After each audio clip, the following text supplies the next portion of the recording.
Greetings, friends, and welcome to another episode of the Federation's Most Wanted. I'm the Preacher 711, and I'm on a mission to seek, locate, and interview friends from across the Blake 7 fanverse. All of the podcasts are special, all of them are great, and I get people on that I've always wanted to meet and talk to that I myself follow on Twitter, and they're all people that I admire the work and all the stuff they do.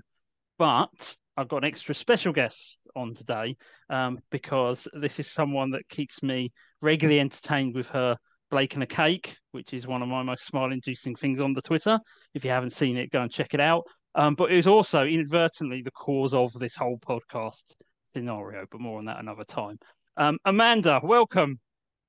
Hello, nice to be here. Thank you. Amanda and I met at Forever Avon. The con, and it was chatting to Amanda. I had a great time chatting, and I had a bit of a revelation after chatting to her that actually this was the best thing there was chatting to other fans, and just hearing their fan stories, which Amanda and I spent the day sharing, and that really led to this inevitably. So thank you, Amanda. You made the podcast. That's all right. And also to mention, hot off the press, you're also going to be a star of the Vindictus audio based on the novel. I think star is a bit pushing it. Yeah, star in my eyes. But yes, I'm one of the voices. Yes. Brilliant, awesome. Well, let's jump right into the questions if you don't mind. How and when did Blake 7 come into your life? Well, being an old person, I was there from the start. To be perfectly honest, but I have to say, and I don't know whether you're the same, but in my life there are certain series that I fell in love with when I was younger. So for me, it's things like Robin of Sherwood, Doctor Who, Sapphire and Steel, and also more recently Life on Mars and Ashes to Ashes.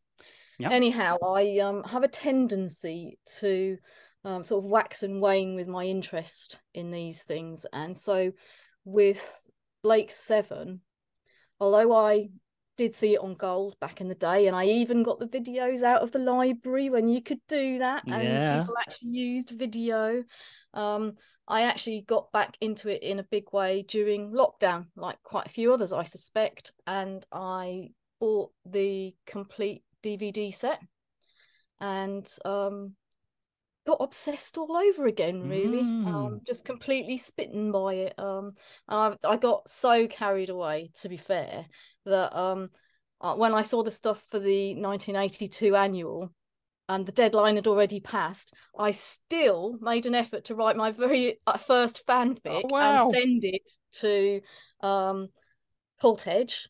And I was absolutely over the moon when I got an email from Carol to say they'd like to include it in Scorpio Tales. So it was just luck, because it went in well after the deadline, and just on the spur of the moment, I just wanted to be part of it.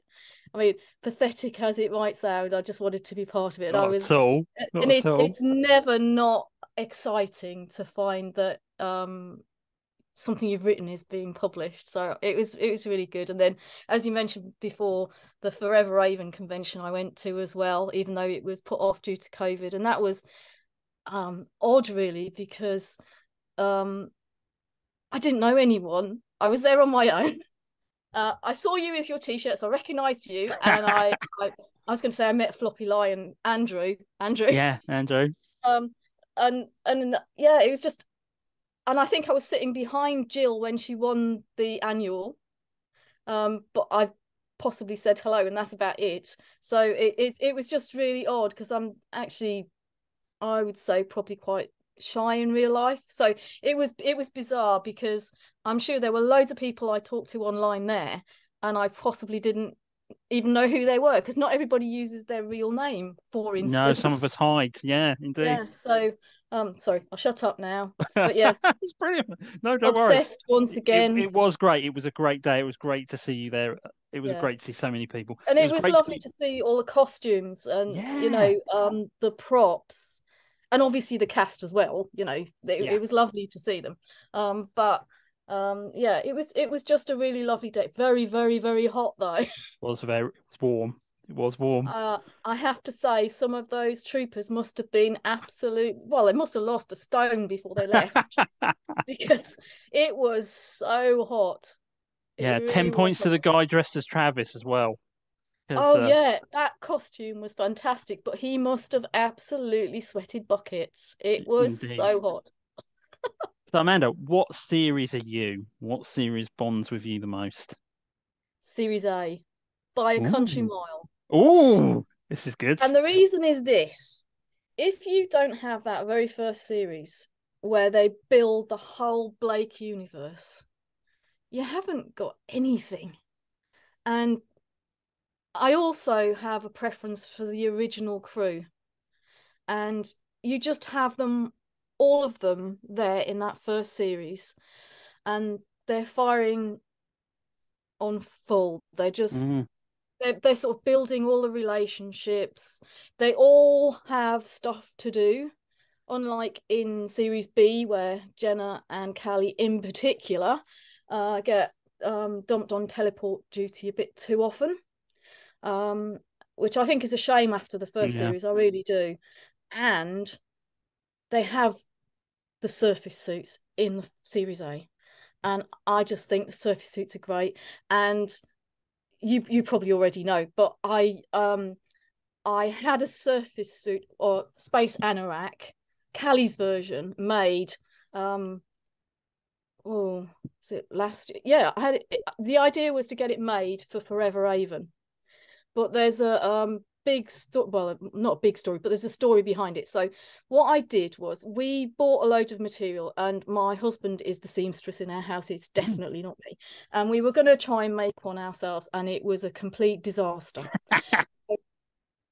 It was bad. Anyway, so I decided I would try and get one made, and so I went on Etsy, as you do, and I found this wonderful lady called Elena, and she agreed to make this top for me. And then the Ukraine war broke out, and Elena is based in Odessa. Oh no. So that was a bit silly, wasn't it? But then I thought, do you know what? I'm not gonna ask for a refund. It just doesn't feel right. I will wait, and when it comes, it comes.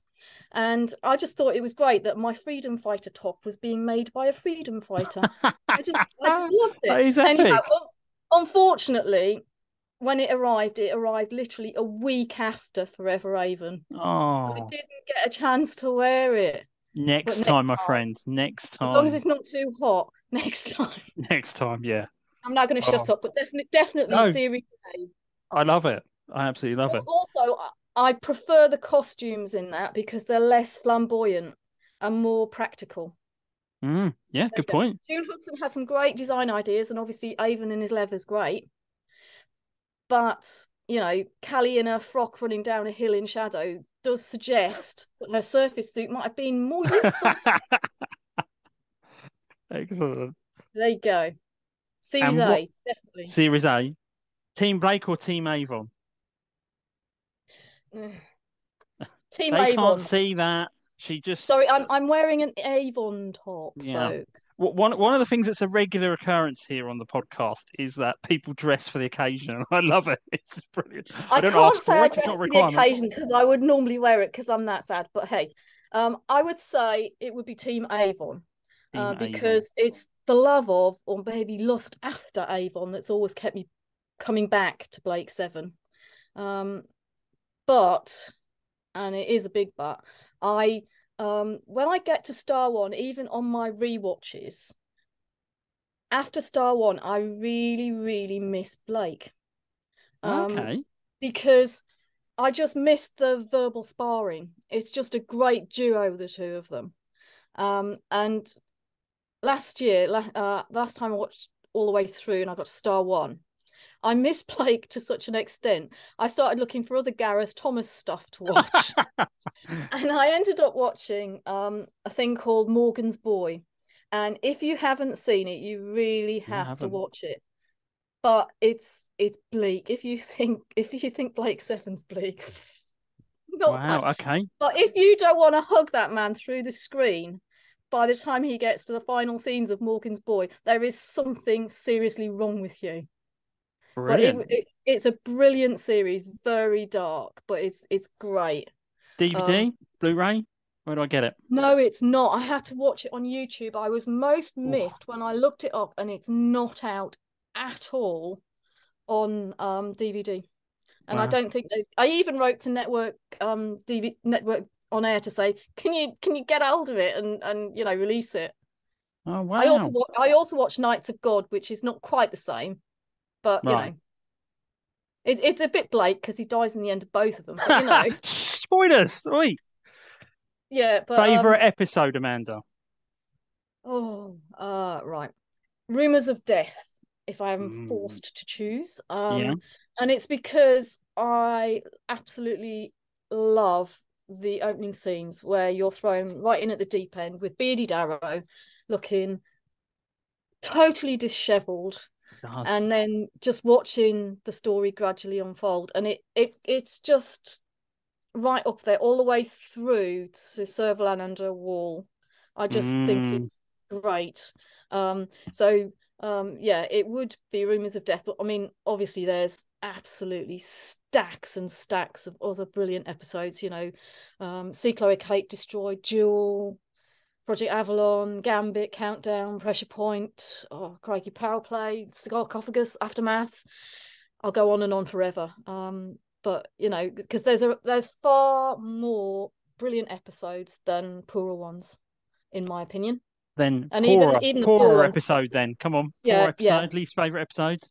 Least favorite, I would say Animals. Due to the clear dodgy Dana Justin relationship. Now, it might have played differently if, as originally envisaged, it was Callie. But we'll never know because that's not what we got. Nope. And then others. Ow! I've now got a cat on me. Sorry, cat now. Sorry, I live in an ark. Can you tell?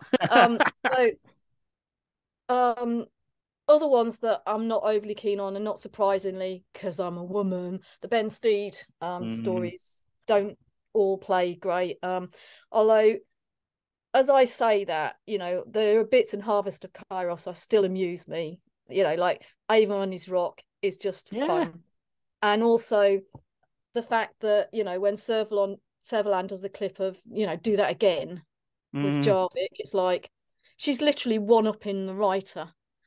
She's in charge, and I just think that's brilliant. You can write what you like in your script, but Servalan wins out in the end, and whatever you thought it was going to sound like, it seriously doesn't. So there's, as I say, there's still bits in it in those episodes that I can enjoy.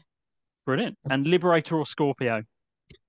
It's a silly question. It's got to be the Liberator, hands down. The Liberator. There's just not a contest for me.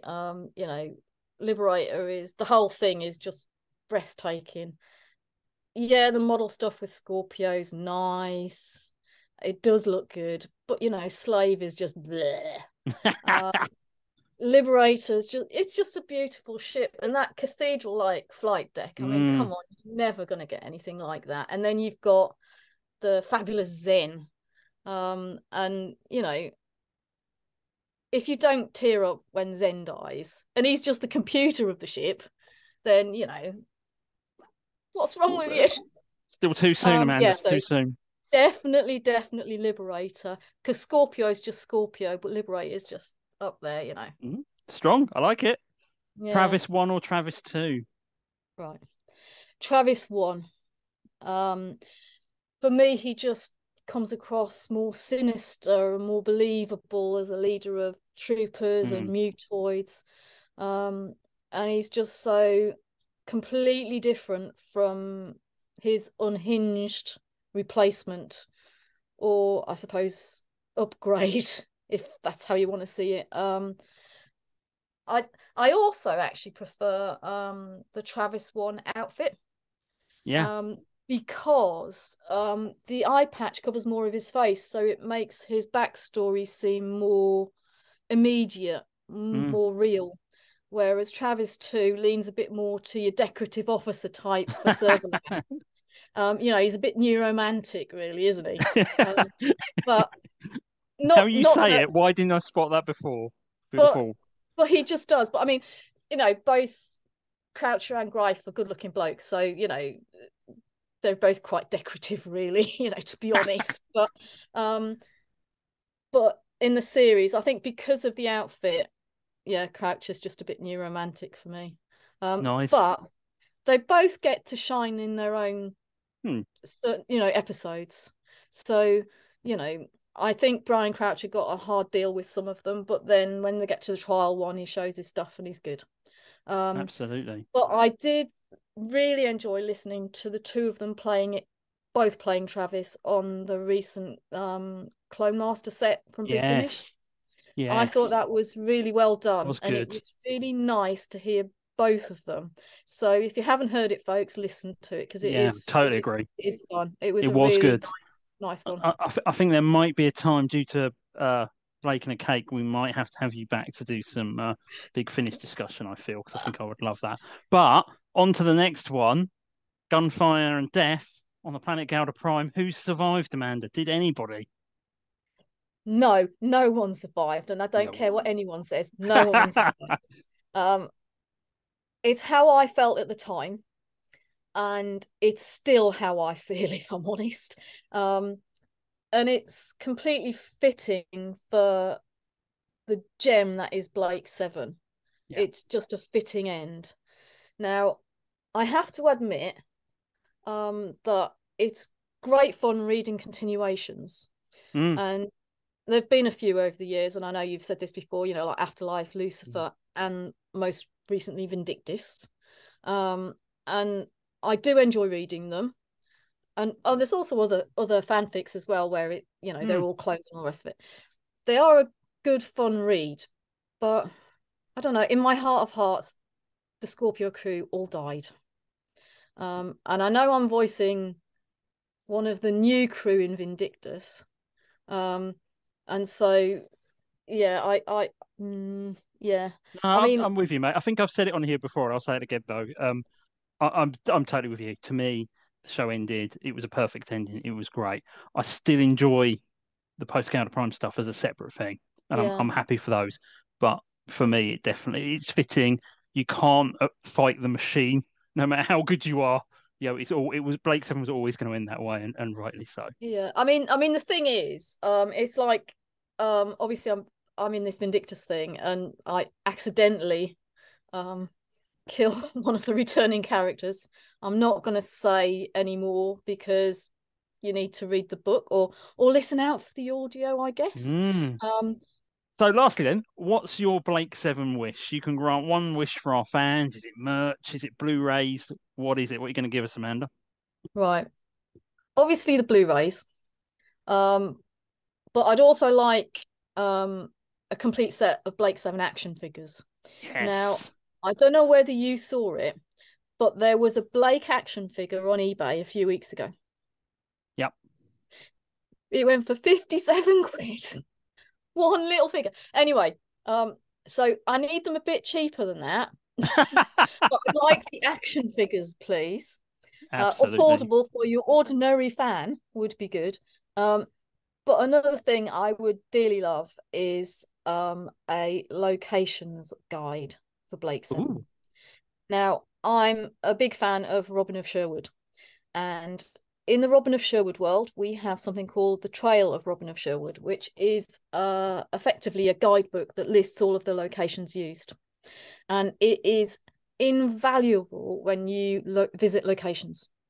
And I would love the same for Blake 7. Wow. Now, I'm on the locations group in Facebook, and it's brilliant. And they've been really helpful, and they've helped me find one particular location, which was a bit of a nightmare.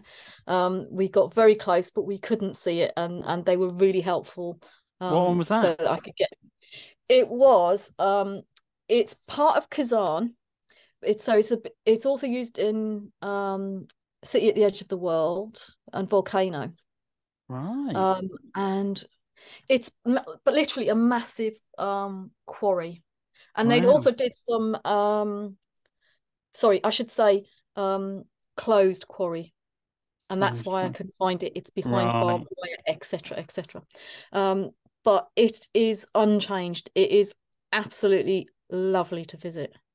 If you ever go, it's in North Yorkshire. So if you're going to do it, you do it at the same time as you do the reservoir, Frostcross Reservoir, and I can't remember the other place. There's a few in that area. Plumpton Rocks is not far off. That's worth a visit as well. So I would just love a book that literally lists the location, what episode it was in, what it was playing, GPS location, etc. So, Colt Edge, if you are listening, I have said this elsewhere, could you please get onto writing or getting other people to help you to publish a locations guide, pretty please? Just for me, I'm happy to try and help, but it would, because the thing is, it's just easier if you've got a book when you're going around these places, and it's just and you don't need a Wi-Fi signal and stuff like that. It's really helpful, so I would love that. Can I just say that thinking about Gouda Prime and the fact that no one survived, none of the Scorpio crew survived, but Servalan did. Indeed. So the universe continues. Yeah, exactly. Her rise to power may start again. You know, maybe she won't hide as Commissioner Sleer for long. Who knows? I can't imagine. I doubt it. She wasn't very quiet or retiring. No, exactly. You know, it's not going to happen. But listen, 1,000 thank yous for coming on the podcast and having chit chat. It was so great to see you again. Do keep the Blake and a Cake going. It keeps some of us sane. And I hope you'll come back. Unfortunately, it's not doing good for me. Yeah, but you're taking the cape-shaped bullet for the rest of the team. Come on. Yeah, well, you know, it's beautiful. I'm sure I can suffer in silence. It'd be fine. I do hope you'll come back though, and I'd love for us to do a bit of a chit chat around the Big Finish stuff as well, because we've not really gone there. So I think there's actually, I have to say, I absolutely love the Liberator Chronicles, and but more so the full cast audios. Yes. And I did try and string them out, because obviously once Paul Darrow died, you know that there's a finite number, and I did try and string them out so that they lasted longer, because we tend to, when we go away, we've got a camper van, and so we don't have a telly, so we listen to Blake 7 because I get away, basically. It's great. Fantastic. Well, we'll definitely have to pick that up, matey. But again, thank you, and thank you guys out there for carrying on listening. I hope you've enjoyed this. See you again soon. Bye-bye.